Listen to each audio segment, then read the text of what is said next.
और प्रभु यीशु मसीह के नाम से मैं आप सभी का अभिनंदन करता हूँ और आज का जो विषय है वो है how we can receive Holy Spirit. हम पवित्र आत्मा का बपतिस्मा कैसे प्राप्त कर सकते हैं?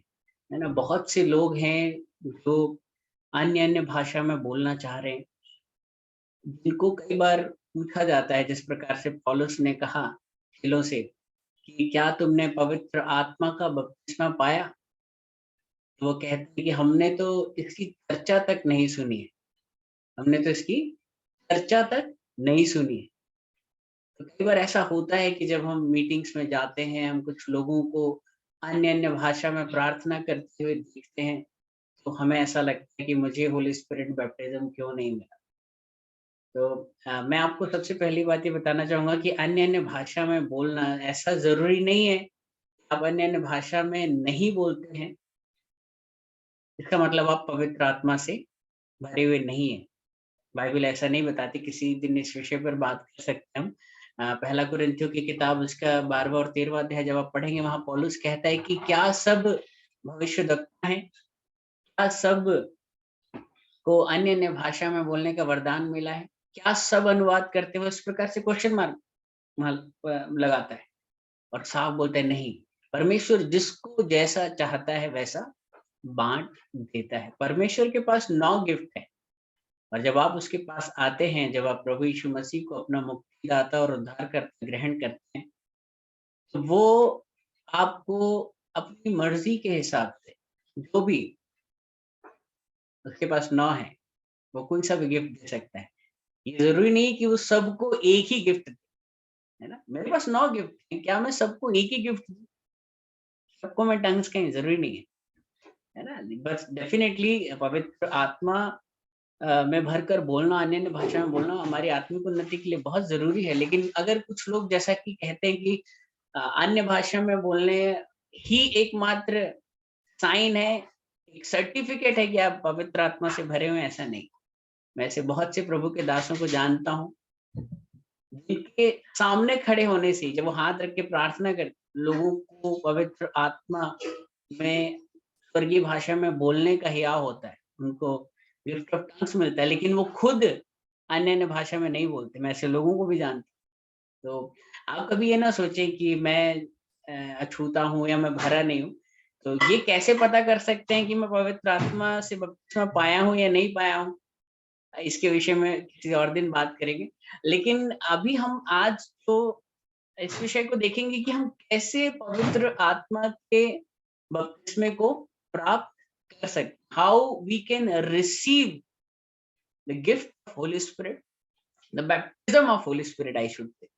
पवित्र आत्मा का बपतिस्मा पाने की चाह बहुत से लोगों को है और होनी भी चाहिए, क्योंकि बाइबल में लिखा है कि जब तक तुम जल और आत्मा से जन्म ना ले लो, है ना? और बाइबल में लिखा है जिसके अंदर मसीह की आत्मा नहीं वो मसीह का जन नहीं।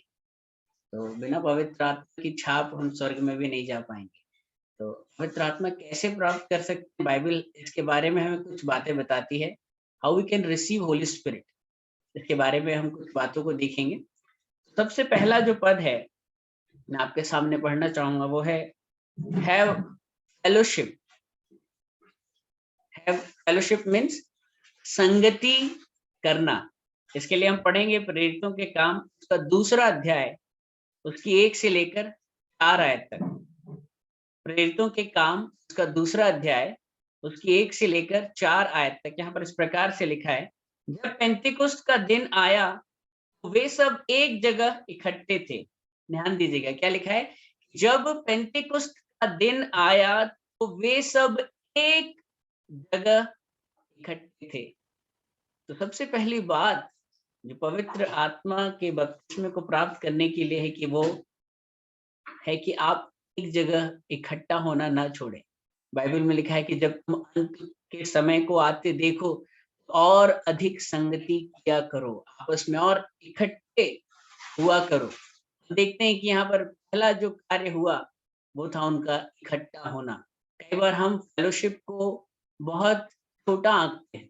हम इन प्रेयर मीटिंग्स को, संडे वर्शिप को सोचते हैं कि मैं तो घर में ही कर लूँगा, अकेले ही काफ़ी हूँ मैं, परमेश्वर मुझसे प्यार करता है ना? कई लोग इस बात को तवज्जो नहीं देते कि फेलोशिप में कितनी बड़ी सामर्थ्य, फेलोशिप के इंपॉर्टेंस को आप समझें, है ना। तो यहाँ क्या लिखा है कि जब वे सब एक जगह इकट्ठे थे और एकाएक आकाश से बड़ी आंधी की सी सनसनाहट का शब्द हुआ। क्या लिखा है? और आकाश से बड़ी आंधी की सी सनसनाहट का शब्द हुआ और उससे सारा घर जहां वे बैठे थे गूंज गया और उन्हें आग की सी जीभें फटती हुई दिखाई दी और इनमें से हर एक पर आ ठहरी। कितनों पर आ ठहरी? हर एक पर। कई बार होता है कि चर्च में प्रार्थना चल रही होती, वर्शिप हो रही होती, तो कोई एक अचानक पवित्र आत्मा से भरता है, किसी को अटरेंस मिलते हैं, शब्द आते हैं। लेकिन वहां क्या हुआ? उनके बीच में कोई भी ऐसा जन नहीं बचा था जिसके ऊपर आग की वो जीभें आकर ठहरी नहीं थी। कोई भी ऐसा जन बचा नहीं जिसको पवित्र आत्मा का बपतिस्मा ना मिला उस दिन। यहाँ क्या लिखा है? और उससे सारा घर जहां वे बैठे थे गूंज गया और उन्हें आग की सी जीभें फटती हुई दिखाई दी और उनमें से हर एक पर आ ठहरी। हर एक पर। 120 थे, 120 के बीच उस दिन एक साथ बैप्टाइज हुए। के पीछे मकसद क्या था? सबसे पहला जो उन्होंने प्रिंसिपल जो फॉलो किया वो था इकट्ठे होना, फेलोशिप। अभी हम यहाँ 44 लोग हैं, हम सब यहाँ इकट्ठे हैं। इकट्ठा होना किस बात को दिखाता है? इकट्ठा होना मसीह की देह में एकता को दिखाता है, मसीह की देह में प्रेम को दिखाता है। जहाँ प्रेम है वहां परमेश्वर है, जहाँ एकता है वहां परमेश्वर है। जहाँ एक मन से लोग इकट्ठे होकर परमेश्वर की आराधना करते हैं वहां परमेश्वर वास करता है। बाइबल में क्या लिखा है? जहां दो या दो से अधिक मेरे नाम से इकट्ठे होते हैं। लेकिन नाम से इकट्ठे होने काफी नहीं है, मन भी एक होना चाहिए। एक मन से इकट्ठे होते हैं। अगर सोचो 2-3 लोग बैठे हैं और आपस में ही उनके एक दूसरे के प्रति विधर्म है, क्रोध है, ईर्ष्या, जलन है, परमेश्वर वहां उतरेगा नहीं। इकट्ठे हो, एक मन से इकट्ठे हो। वे एक मन से इकट्ठे होंगे, आप विश्वास मानिए, कोई भी ऐसा नहीं बचेगा जिसको पवित्र आत्मा का बपतिस्मा नहीं मिलेगा। सबसे पहले जब हम फेलोशिप करने आए, इस भाव से आए, हम एक परिवार के लोग हैं, हमारे बीच किसी के लिए भी कोई द्वेष नहीं है। अगर आप अब पवित्र आत्मा के बपतिस्मे को प्राप्त नहीं कर पाए तो कहीं ना कहीं आप इस बात को समझें कि क्या आप एक मन से इकट्ठे हो रहे हैं या जस्ट किसी को दिखाने के लिए आप इकट्ठे हो रहे हैं? मसीह की देह में एकता है, जहां प्रेम है वहां परमेश्वर है। तो हमने देखा कि सब के सब पवित्र आत्मा से भर गए। और वो क्या कर रहे थे इकट्ठे होके? गॉसिप नहीं कर रहे थे। वो गॉसिप नहीं कर रहे थे, वो भजन और कीर्तन कर रहे थे, परमेश्वर की वर्शिप कर रहे थे, वो उपवास कर रहे थे। वो आप इस बात को समझें, जब हम परमेश्वर की आराधना एक मन से करते हैं, दिल से परमेश्वर की आराधना गाते, प्रार्थना करते हैं, परमेश्वर सबके लिए हाथ खोलता है। किसी किसी के लिए नहीं, वो सबके लिए हाथ खोले। तो पहला प्रिंसिपल है फेलोशिप। ज्यादा से ज्यादा करें, फेलोशिप के महत्व को समझें। इसके बाद दूसरी बात मैं आपको बताना चाहूंगा, प्रेरितों के काम, उसका दूसरा अध्याय, उसकी 38वीं आयत से। यहाँ इस प्रकार से लिखा है, पतरस ने उनसे कहा, मन फिराओ और तुम में से हर एक अपने अपने पापों की क्षमा के लिए यीशु मसीह के नाम से बपतिस्मा ले, तो तुम पवित्र आत्मा का दान पाओगे। क्या लिखा है? एक सेकंड दीजिएगा।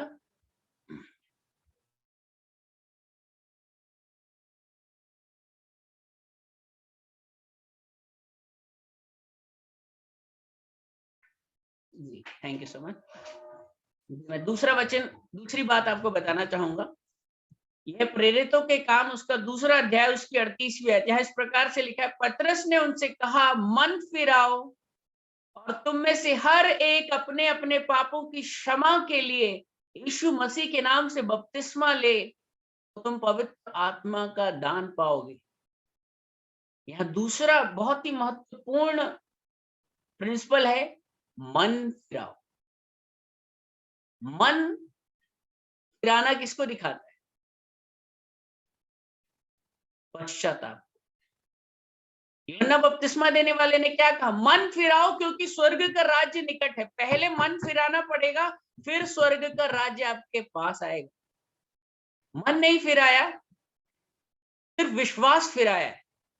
पहले हम हिंदू धर्म में किसी देवी देवता पर विश्वास करते थे, अब क्रिश्चियन धर्म में यीशु मसीह पर विश्वास करते हैं। हमने विश्वास को फिराया है, हमने विश्वास को फिराया। पहले हम कहीं और विश्वास रखते थे, पहले हम इस तरफ विश्वास रखते थे, हमने सर फिराया, अब हम इस तरफ विश्वास रखते। हमने विश्वास फिराया है, हमने मन फिराया है। विश्वास फिराना काफी नहीं है, मन फिराना है। आपने मन फिराया है, पश्चाताप किया है। पश्चाताप करना मतलब अपनी गलतियों को मानना, प्रभु मुझसे गलती हुई, और उन गलतियों को, उन पापों को मानकर उन्हें छोड़ भी देना। ये है पूरा पश्चाताप। हम लोग आधा पश्चाताप करते हैं, हाँ प्रभु मैं पापी हूँ, मैं कीड़ा हूँ, मैं तो नीच हूँ, मुझसे इतने पाप हुए, प्रभु मैं सॉरी बोलता हूँ, प्रभु मैं शर्मिंदा हूँ, प्रभु मैं तेरे आगे आज क्षमा मांग। फिर अगले दिन जाकर हम वही काम करते हैं। अगर आपने पश्चाताप किया है तो वो काम दोबारा आपकी जिंदगी में कभी नहीं होगा। प्रभु मैं इनसे तौबा करता हूँ, मैं इनके लिए मर गया, I live no more but Christ lives in me। वो होता है पश्चाताप, कि पुराने मनुष्यत्व को उखाड़ कर फेंक देना, पुराना कुछ भी मुझ में बाकी ना रहे, सब कुछ नया हो जाए। मन फिराना, पश्चाताप करना, अपने पापों को मान लेना। यहाँ क्या लिखा? दूसरी बात, मन फिराना, पापों को मान लेना, और पापों को मानकर यीशु मसीह के नाम से बपतिस्मा लेना। अगर बपतिस्मा लेने के हालात हैं आपके, अगर आप बपतिस्मा समझते हैं, बपतिस्मा है क्या? कुछ लोग बपतिस्मे का मतलब भी नहीं समझते और बपतिस्मा ले लेते हैं। पहले बपतिस्मे की पूरी शिक्षा आप प्राप्त करें कि बपतिस्मा है क्या। वास्तव में आप दिल से प्रभु यीशु मसीह को प्यार करते हैं? क्या आप सच में आपने अपने पापों को मानकर उनसे तौबा कर ली? क्या आप सच में प्रभु को समर्पण करना चाहते हैं और कर चुके हैं? आप यीशु के हो चुके हैं? अगर हो चुके हैं तो वो सही समय आपके लिए बपतिस्मा लेने। हो सकता है आपने अब तक बपतिस्मा नहीं लिया है। प्रभु यीशु मसीह ने कहा कि जो व्यवस्था है उसको पूरा होने दो। यीशु मसीह नहीं चूका पानी का बपतिस्मा लेने से, जो व्यवस्था बनाई गई थी उसका पालन करा उसने। हम कौन होते हैं? लोग कहते हैं कि जरूरी नहीं है, बहुत गलत बात। हो सकता है आपको अब तक अन्य भाषा का वरदान, पवित्र आत्मा का बपतिस्मा गिफ्ट्स ना मिले हों, क्योंकि आपने मौका होने के बावजूद भी अब तक बपतिस्मा ना लिया। तो अगर आपके हालात हैं, बन रहा है सब कुछ होते हुए भी अगर आप नहीं ले रहे हैं, आप गलत। पानी का बपतिस्मा आप लें, प्रभु आपको पवित्र आत्मा से भरेगा। यीशु मसीह ने पहले पानी का बपतिस्मा लिया, और जैसे ही पानी का बपतिस्मा लेके बाहर आ ही रहा था, एकदम से कबूतर की नाय पवित्र आत्मा उसके ऊपर उतर है ना। तो ये हमें समझना है, ठीक है। पहले मैंने आपको बताया कि कलीसिया में फेलोशिप का महत्व है, कलीसिया का जो महत्व है एकजुट होने का, उसे आप समझें। दूसरा मैंने आपको बताया कि आप मन फिराएं, पापों को अपने मान लें, उन्हें छोड़ भी दें, और यीशु मसीह के नाम से बपतिस्मा लें। अब पतरस क्या कहता है? तब तुम पवित्र आत्मा का दान पाओगे। ये पतरस अपने चेलों को सिखा रहा है। तीसरी बात, प्रेरितों के काम उसका 19वां अध्याय उसकी 6वीं आयत। प्रेरितों के काम उसका 19वां अध्याय उसकी 6वीं आयत इस प्रकार से लिखा है, और जब पौलुस ने उन पर हाथ रखे, उन पर पवित्र आत्मा उतरा, और वे भिन्न भिन्न भाषा बोलने लगे और भविष्यवाणी करने लगे। क्या हो रहा है यहाँ पर? पौलुस हाथ रख रहा है, क्या लिखा है? और जब पौलुस ने उन पर हाथ रखे तो उन पर तो उन पर पवित्र आत्मा उतरा और वे भिन्न भिन्न भाषा बोलने लगे और भविष्यवाणी करने लगे। एक साथ दो गिफ्ट का इम्पार्टेशन हो गया। अन्य अन्य भाषा भी बोलने लग गए, वो साथ में भविष्यवाणी भी करने लग गए, है ना? दो गिफ्ट तो उसी वक्त मिल गए। कैसे मिले? पौलुस के हाथ रखने के द्वारा। आज आपका चरवाहा आपके ऊपर दिल से हाथ रखता है? आपने उसके साथ एक अच्छी दौड़ी है, जैसे तीमुथियुस, है ना, मरकुस बोलता है मेरे बड़े काम का है। आपने अपने चरवाहे के प्रति वफादारी दिखाई है?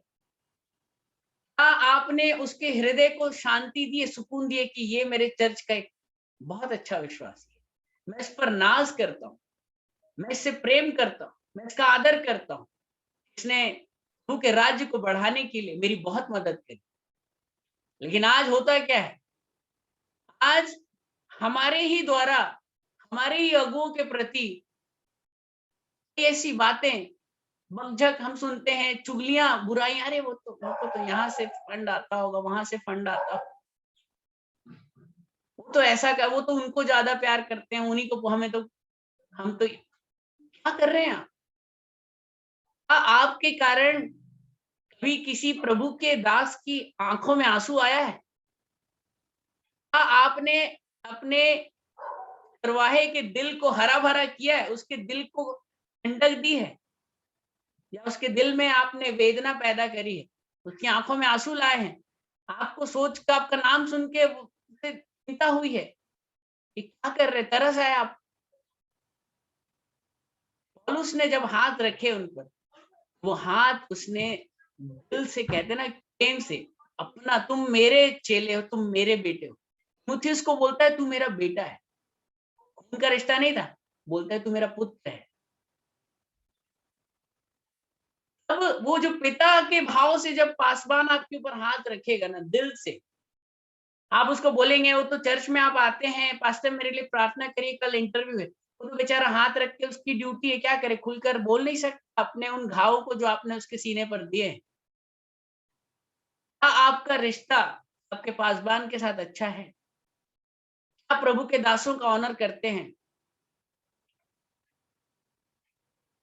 विश्वास मानिए, प्रभु के दासों का सम्मान करना शुरू कीजिए, उनके विरुद्ध चुगलियां करना, उनके विरुद्ध बोलना छोड़ दीजिए। यही कारण हो सकता है कि आपको अब तक पवित्र आत्मा का बपतिस्मा ना मिला। प्रभु के दासों का ऑनर करें, उनके हाथ के नीचे बने रहें। हाथ रखे मतलब हाथ के नीचे आप उनके सब्जेक्शन में हैं, समर्पण है। और जब भी कभी अच्छे प्रभु के दास मिलते हैं, उनके अंदर जो एनॉइंटिंग होती है, वह इम्पार्ट होती है। मैं ऐसे बहुत से लोगों से मिला पिछले दिनों, जो कुछ भी नहीं थे, लेकिन एक प्रभु का एक दास उनके घर में एक दिन आया, और जो गिफ्ट उनके अंदर थे, वो उनकी मिनिस्ट्री में दिखना शुरू हो गए। तो कभी भी प्रभु के दास आते हैं, मौका मिलता है, उनसे जरूर अपने लिए प्रार्थना कराइए, कहिए कि अपने हाथ को मेरे सर पर रखें, है ना? बड़ी बरकत होती है प्रभु के दासों के हाथों में। तो प्रभु के दास के हाथ रखने के द्वारा भी आपको पवित्र आत्मा, ऐसे बहुत से लोग हैं जिन्होंने प्रभु के दासों के हाथ रखने के द्वारा गिफ्ट ऑफ टंग्स, बहुत दिन से प्रार्थना कर रहे हैं, उपवास कर रहे हैं, नहीं मिला, लेकिन प्रभु अपने दासों का ऑनर करते हैं। जब वो हाथ रखते हैं, प्रभु अगर देर भी करना चाह रहे होंगे, नहीं भी देना चाह रहे होंगे, हाथ रख दिया तो उसी वक्त मिल जाएगा। कभी गलती सब छोड़ दो, प्रभु के दास ने हाथ रखा है, पिता अपने दासों के हाथ रखने का भी ऑनर करता है। वो ये नहीं देखता पात्र कैसा है। तो अगर आप नहीं प्राप्त कर पा रहे हैं अपनी प्रार्थना उपवास से, हो सकता है प्रभु के दासों के द्वारा आपको वो अनुग्रह मिल जाए। चौथी बात हम देखेंगे, प्रेरितों के काम, उसका 10वां अध्याय, उसकी 44वीं आयत। प्रेरितों के काम, उसका 10वां अध्याय, उसकी 44वीं आयत, वहां इस प्रकार से लिखा हुआ है, पतरस ये बातें कह ही रहा था, पवित्र आत्मा वचन के सब सुनने वालों पर उतर आया। मैं आपके लिए फिर से पढ़ूंगा, यहां लिखा है, थैंक यू जीसस। हाँ, प्रेरितों के काम 10वां अध्याय 44वीं आयत, वहां लिखा है, पतरस ये बातें कह ही रहा था, पवित्र आत्मा वचन के सब सुनने वालों पर उतर आया। इस वक्त हम लोग आराधना कर रहे हैं क्या? गीत गा रहे हैं क्या? हालेलुया हालेलुया प्रार्थना कर रहे हैं कि हाथ उठा उठा के होली स्पिरिट कम, होली स्पिरिट कम? क्या कर रहे हैं? कुछ नहीं कर रहे हैं हम लोग इस वक्त। मैं आपको वचन सुना रहा हूं, आप वचन सुन रहे हैं। पतरस भी कुछ ऐसे ही कर रहा था। कलीसिया में पास्टर साहब खड़े हैं पुलपिट पर, फिर वचन बांट रहे हैं, कलीसिया बैठी है सामने, अभी वचन का समय, फिर वो वचन सुन ही रहे थे, और वचन के सुनने के दौरान ही पवित्र आत्मा वचन के सब सुनने वालों पर उतर आया। क्या लिखा है? पतरस ये बातें कह ही रहा था कि पवित्र आत्मा वचन के सब सुनने वालों पर उतर आया। जब आप पवित्र आत्मा का वचन सुनते हैं, जब आपके प्रवाहे पास्टर आपके लिए कोई कलाम लेकर आते हैं, वचन बांटते हैं, सिर्फ ये मत सोचिए कि चमत्कार और पवित्र आत्मा का बपतिस्मा और चिन्ह और चंगाइयां तो सिर्फ वर्शिप के दौरान या पास्टर जब प्रार्थना करेंगे हमारे लिए, तभी नहीं। जब आप सिंपली बैठकर वचन सुन रहे हैं, आत्मा और सच्चाई से सुन रहे हैं, ग्रहण कर रहे हैं, किसी भी वक्त, अभी आप सुन रहे हैं वचन, एक्सपेक्ट करिए किसी वक्त हो सकता है किसी के ऊपर पवित्र आत्मा का अभिषेक उतर आए। अभी आप कोई नॉर्मल सी बात नहीं कर रहे हैं, आप वचन को सुन रहे हैं। वचन क्या है? परमेश्वर। Word is God. God is coming in your heart, in your mind, in your spirit also. अभी आप वचन सुन रहे हैं, कानों से होता हुआ आपके दिल और दिमाग के अंदर वचन भर रहा है। जब भी आप बैठे वचन सुनने की, ये नहीं अब तो वचन का टाइम हो गया, आधा घंटा 1 घंटा बोलेंगे, उम्मीद के साथ, एक्सपेक्टेशन के साथ बैठे, किसी भी वक्त पवित्र आत्मा की आग आप पे उतर सकती है। You can fill with the Holy Spirit, sit with expectation. इसके बाद हम अगली बात देखेंगे, 5वीं बात, यशायाह की किताब, उसका 44वां अध्याय, उसकी 3री आयत। यशायाह की किताब, उसका 44वां अध्याय, उसकी 3री आयत यहाँ कहती है, क्योंकि मैं प्यासी भूमि पर जल और सूखी भूमि पर धाराएं बहाऊंगा। क्या कह रहे हैं प्रभु? क्योंकि मैं प्यासी भूमि पर जल और सूखी भूमि पर धाराएं बहाऊंगा, मैं तेरे वंश पर अपनी आत्मा और तेरी संतान पर अपनी आशीष उंडेलूंगा। प्रभु कह रहे हैं, मैं तेरे वंश पर अपनी आत्मा और तेरी संतान पर अपनी आशीष, आत्मा उंडेलने की बात कर रहे हैं प्रभु। प्रभु क्या कह रहे हैं? कि मैं प्यासी भूमि पर जल, आपके अंदर प्यास है? वास्तव में आप पवित्र आत्मा को प्राप्त करना चाहते हैं? प्यास है या नहीं, टटोल कर देखिए। आप सच में प्यासे हैं? आपको जरूरत है पवित्र आत्मा की? या तो सिर्फ नहीं, वचन कहता है कि जो मसीह का नाम लेगा वो उद्धार पाएगा, तू विश्वास लाएगा तो तू और तेरा पूरा घराना उद्धार पाएगा। चलो, मेरा भी हेवन जाने का पक्का हो गया, मेरे घराने के लोग भी मेरे विश्वास के कारण स्वर्ग जाएंगे। और यूहन्ना 3:16 कहता है कि जो यीशु पर विश्वास करेगा वो नाश में नाश भी नहीं होगा। मेरे सारे काम तो बन रहे हैं। पवित्र आत्मा की जरूरत क्या है? परमेश्वर पिता किसी भी जन को हथियार नहीं देंगे। पवित्र आत्मा का बपतिस्मा है, ये वरदान क्या है? ये हथियार है।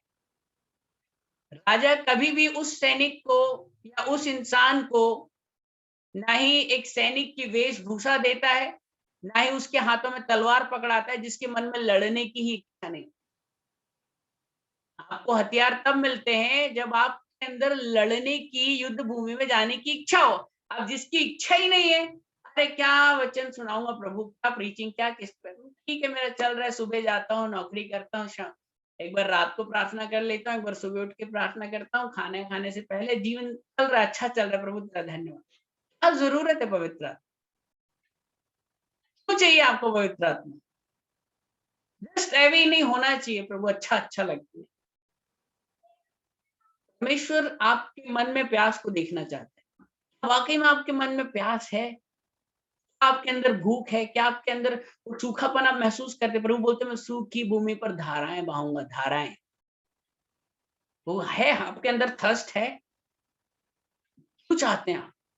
आपके अंदर है प्रभु मैं तेरे नाम से कुछ करना चाहता हूँ प्रभु। तेरे नाम से मैं लाखों आत्माओं को जीतना चाहता हूँ। एक बार दे तो सही हथियार। मैं कई गढ़ों को परमेश्वर के कई बंधनों को मैं काट डालूँगा प्रभु तेरे नाम से। जब मैं प्रार्थना करूँगा मेरी प्रार्थना के तू शब्दों को गिरने मत देना प्रभु। अभिषेक दे मुझे पवित्र आत्मा कि मैं कह दूँ और वो हो जाए। प्रभु कहते हैं मेरा राज्य बातों में नहीं है सामर्थ्य में है। वो सामर्थ्य आज लोग वचन ही वचन सुनाकर संतुष्ट हैं। गूगल से इधर-उधर से मैसेज सुन के कॉपी करके वचन सुना लेते हैं। ज्ञान बढ़ रहा है, पर सामर्थ्य के काम कलीसियाओं में बहुत कम दिख रहे हैं। आज कुछ प्रभु के दास जो इतने ज़्यादा फेमस हैं, है ना? आपने अंकुर नरूला जी को देखा, बजिंदर क्यों आज लोग पागल हैं? क्यों वहाँ 2-2 लाख लोग एट ए टाइम होते हैं? वहीं ऐसा क्यों है कि कुछ लोग कुछ जगहों में 20 लोग भी नहीं होते हैं? लोग लंगड़ी मिनिस्ट्री को कई बार करना चाहते हैं। प्रभु ने वचन और चिन्ह चमत्कार दोनों को पकड़ के रखा था। इधर से प्रभु वचन पकड़ के रखते थे, इधर से प्रभु सामर्थ के काम करते थे। बोलते मैं इसके द्वारा वचन को प्रमाणित करता हूँ कि मेरा राज्य बातों में नहीं सामर्थ में।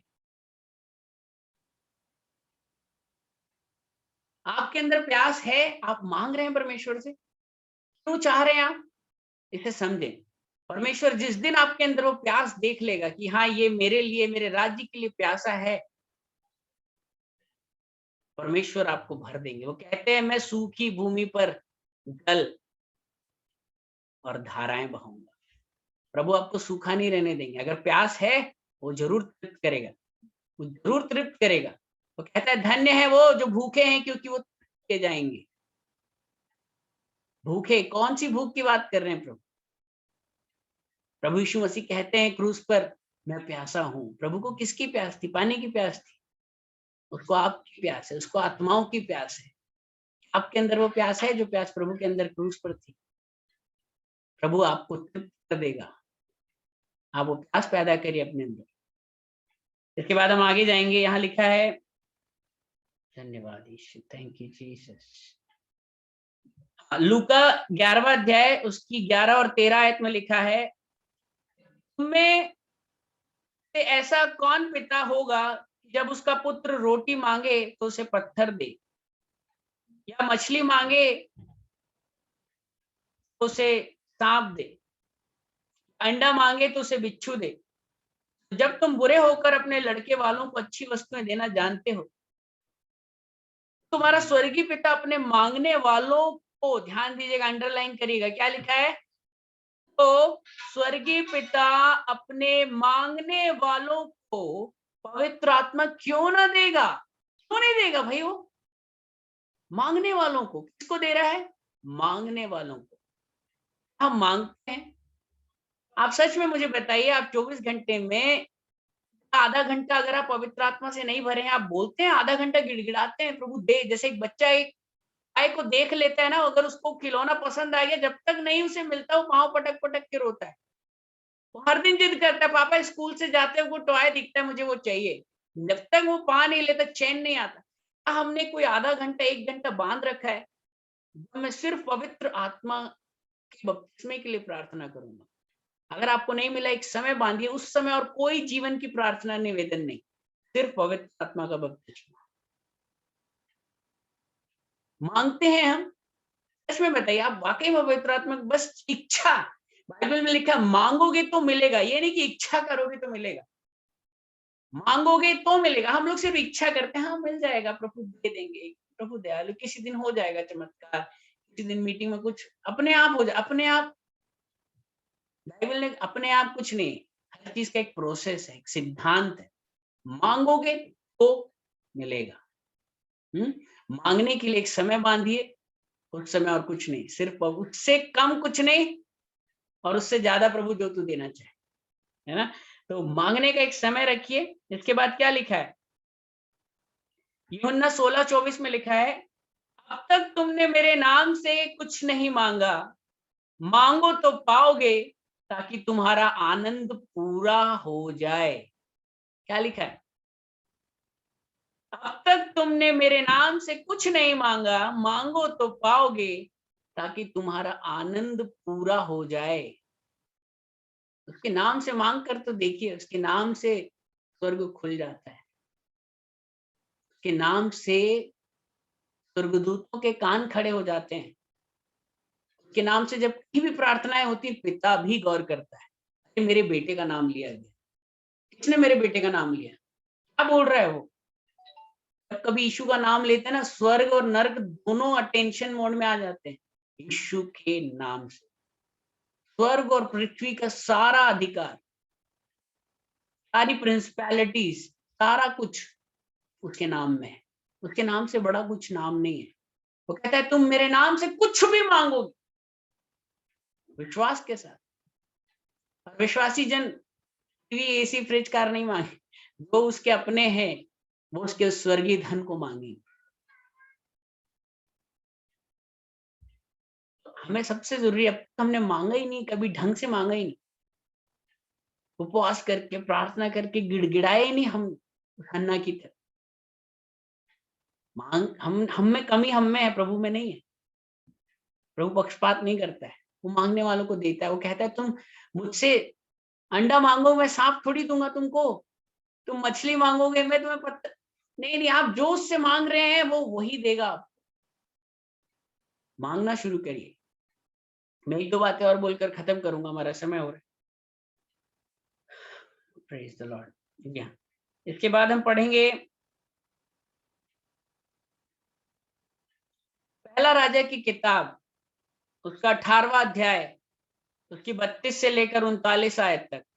पहला राजा की किताब, उसका 32वां अध्याय, उसकी 39वीं आयत। यहाँ पर इस प्रकार से लिखा है कि तेरा नाम इज़राइल होगा। 12 पत्थर छाट, अच्छा ये थोड़ा सा मिसप्रिंट हुआ है। और उसने 12 पत्थर छाटे और उन पत्थरों से यहोवा के नाम की एक वेदी बनाई और उसके चारों ओर इतना बड़ा एक गड्ढा खोद दिया कि उसमें 2 सआ बीज समा सके। तब उसने वेदी पर लकड़ी को सजाया और बछड़े को टुकड़े टुकड़े काट कर लकड़ी पर धर दिया और कहा, 4 घड़े पानी भर के होम बलि पशु और लकड़ी पर उंडेल दो। तो उसने कहा, दूसरी बार वैसा ही करो। तो लोगों ने दूसरी बार भी वैसा ही किया। फिर उसने कहा, तीसरी बार करो। हम लोगों ने तीसरी बार भी वैसा ही किया और जल वेदी के चारों ओर बह गया और गड्ढे को भी उसने जल से भर दिया।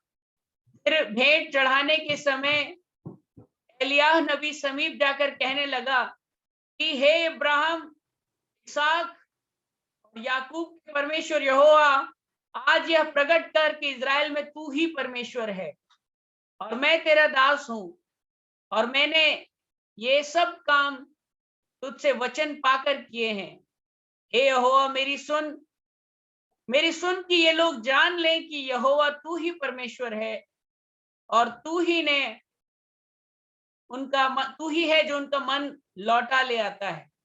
तब यहोवा की आग, ध्यान दीजिएगा, तब यहोवा की आग आकाश से प्रकट हुई और होम बलि को लकड़ी और पत्थरों और धूलि समेत भस्म कर दिया और गड्ढे में का जल भी सुखा दिया। यह देखकर सब लोग मुंह के बल गिरकर बोल उठे, यहोवा ही परमेश्वर है, यहोवा ही परमेश्वर है। Praise the Lord.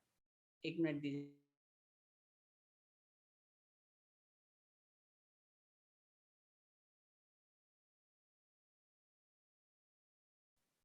Okay, sorry, charging खत्म हो रही, बैटरी। ओके, तो यहाँ पर हम देख रहे हैं, यहाँ पर एक दृश्य, ये कहानी हमने बहुत बार पढ़ी।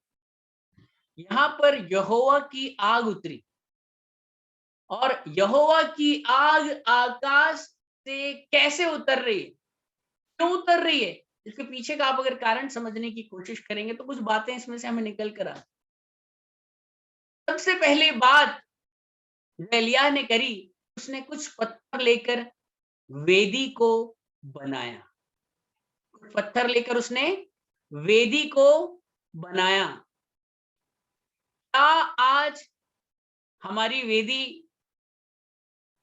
ठीक-ठाक है या वो टूट चुकी है? आज हमारी जो प्रार्थना की जो वेदी है, आप उनको चेक करिए। क्या आपकी वेदी जो आपने ईंटों पत्थरों से नहीं, प्रार्थना से बनाई, क्या आपकी वेदी जहाँ पर आप परमेश्वर से जाकर मिलते हैं, जहाँ परमेश्वर आपसे मिलता है, क्या आपकी वो वेदी, आपका वो रिश्ता, आपका वो रिलेशनशिप परमेश्वर के साथ ठीक है? या वो बिखर चुका है, टूट-फूट चुका है? पहला सा प्रेम आपने खो दिया है, वो ठंडापन आ चुका है, गुनगुने हो गए हैं आप, ऐसा है क्या? अगर है तो पहली बात अपनी वेदी को आप ठीक करें, अपनी वेदी को आप ठीक करें। और जिस प्रकार से हम देखते हैं कि वहाँ एक पशु रखा गया, वो समर्पण को दिखाता है ना? एक निर्दोष मेमना। हम एक पवित्र बलि हैं, हमने अपने जीवन से उन अशुद्धताओं को, गंदगियों को दूर किया है। आज हमारे जीवन में कुछ अशुद्धताएँ हो सकती हैं, कुछ ऐसी अपवित्र बातें हो सकती हैं कि आग नहीं उतर रही। आग क्यों नहीं उतर रही? निर्दोष मेमना, दोष रहित बलि होती थी, दोष रहित आपको पता होगा, यहाँ बहुत से बाइबल के जानकार हैं, मैं बहुत छोटा, मुझे नहीं पता इतना। पर बलि जब भी होती थी वो निर्दोष होनी चाहिए, तो कोई भी दोष नहीं होना चाहिए। उसमें कोई भी अशुद्धता, कोई खोट नहीं होना चाहिए। हमने देखा आग कब उतरती है?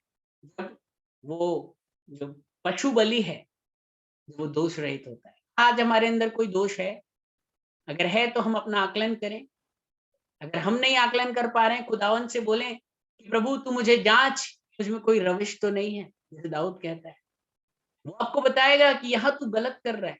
कई बार हम इतने इन ट्यून हो जाते हैं कि हमें पता ही नहीं चलती हमारी गलतियाँ। खुदा आपसे पूछे प्रभु क्या गलती हो रही है? क्यों मुझे पवित्र आत्मा का बपतिस्मा नहीं मिल रहा है? कहाँ मैं चूक रहा हूँ प्रभु? क्या गलती हो रही है मुझसे? एक बार प्रभु के दास डॉक्टर डीजीएचएस दीनाकरण बहुत समय से पवित्र आत्मा के बपतिस्मे के लिए प्रार्थना कर रहे थे, उन्हें पवित्र आत्मा का बपतिस्मा नहीं मिल रहा था। वो खुदावन से पूछ रहे प्रभु बताइए मुझे क्यों नहीं मिल रहा? वो उनके अंदर भूख थी, वो प्यास थी, नहीं मिल रहा, छटपटा रहे थे। एकदम से परमेश्वर ने उनके सामने फ्लैश पर दिखाया कि तू जब कॉलेज में पढ़ा करता था, तो तेरी आदत थी कि तू बिना टिकट सफर किया करता, तो टिकट के पैसे नहीं देता, तो टिकट के पैसे नहीं देता था।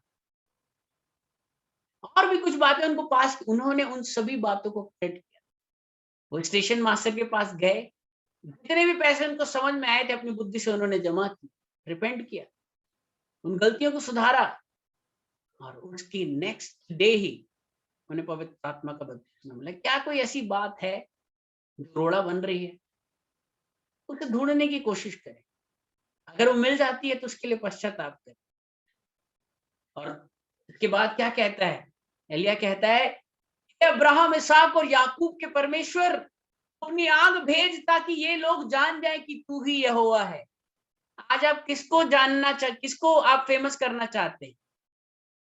क्या बताना चाहते हैं कि यहोवा कौन है कि मैं कौन हूँ? आज शिवशंकर तिवारी फेमस होना चाहता है कि यहोवा? किसको लोग जाने? लोग जान जाए कि तू यहोवा है, ये नहीं कि मैं कुछ हूँ। जिस दिन आपके अंदर ये भावना आएगी कि आप यहोवा को टॉप पे रखेंगे, टॉप प्रायोरिटी पे रखेंगे, स्वर्ग से आग उतरेगी। और आग ऐसी वैसी नहीं उतरी थी। आग ने सिर्फ उस पशु बलि को भस्म नहीं किया, उसमें लिखा है वो लकड़ी, वो पत्थर, वो पानी, सब कुछ भस्म हो, सब सूख गया। आपको पता है पत्थर कम से कम 1-1 फुट का पत्थर रहा होगा। एक प्रभु के दास ने बहुत अच्छा डिस्क्रिप्शन दिया था, मैं सच में इम्प्रेस्ड हुआ। उन्होंने बोला पत्थर को गलाने के लिए कम से कम 2000 डिग्री सेल्सियस चाहिए होता है।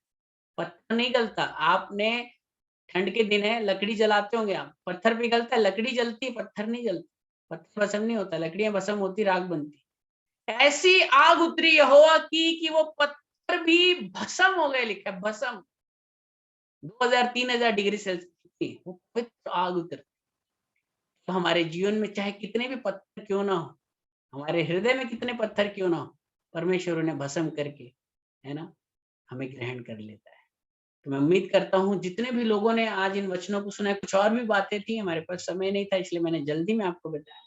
पर मैं विश्वास करता हूँ प्रभु, प्रार्थना करता हूँ प्रभु, जितने भी लोगों ने प्रभु आज इस वचन को सुना है, मैं विश्वास करता हूँ प्रभु आपने ये वचन इनके लिए ठहराया था।